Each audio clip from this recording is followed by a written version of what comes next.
Well, we're going to move across to Apple TV Plus. For our next offering, it's another series. It's called Smoke. And here's a clip. I've been told you have 2 serial arsonists working this area.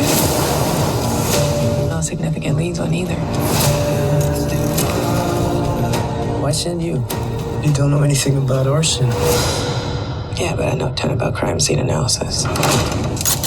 Yes, so this is based on a true story of a serial arsonist who caused no end of destruction in California in the 80s and 90s. And in true Apple TV Plus form, this is completely slick, in my opinion.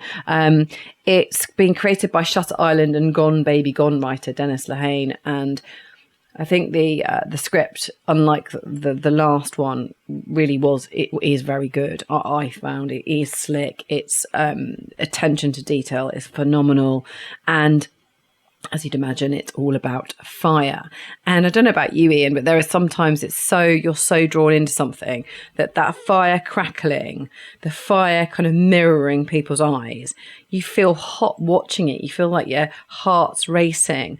And this follows the story of this really quite charismatic, very pleasant to the eye chap called Dave Goodson, and he quit firefighting and he's now an arson investigator, but he's kind of it's a fictional town that they're in America's Pacific Northwest, and he's a really confident exterior. He's really sort of verging on arrogant, I would say, in places, but he's haunted by what he's seen before, being trapped in burning houses. I mean, we hear all the time about firemen, firewomen losing their lives, trying to put out fires, because of course, it's not discriminatory, is it? Fire, it just comes for you and at you, and never more do you feel like that watching this.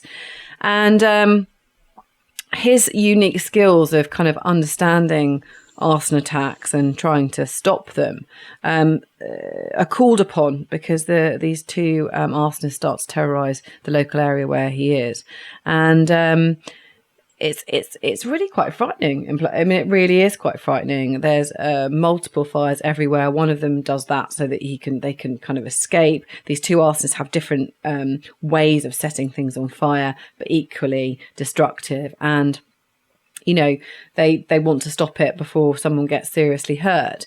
And this is when you kind of meet this very ambitious but troubled detective, Michelle Calderone. And she's sent to help Dave, and he's quite unimpressed, and I go back to that point of him being a bit arrogant. I can do this, but she hasn't got any arson experience. She doesn't understand what he does about fire, but she is a really brilliant investigator, and the heat intensifies between them as well during this. And I think at one point there's a quote where she says, or the narrator says, or something about the truth will be found in the ashes, or it's on the ground, and she has to find out who these people are that are setting fire to absolutely everything. It's really captivating. It's really different, and literally has the kind of star wattage you'd expect from Apple TV Plus in terms of its production. Did you enjoy it, Ian? I thought it was very good. So yes, Taron Egerton, or is it Egerton? I don't know. He was brilliant as Elton John in Rocket Man, wasn't he? So he's the main man, and you have Jimmy Smollett from True Blood plays Michelle. They're a good duo, but it's directed with incredible panache, I must say. It looks fantastic, especially the sequences with the... Do you remember when Backdraft came out about firefighters, that film, and people thought they'd never seen fire portrayed? This is another giant leap forward. It's incredibly well done. As you say, yeah, great dialogue, good characterization. I didn't recognize him, but Rafe Spall plays this police captain who had been having a relationship with Michelle, but it kind of ended, and then he's punished her by sending her to do this fire investigation job. So yeah, I was completely drawn in. You do have to pay attention because there's a lot going on, but yeah, top quality with a great cast.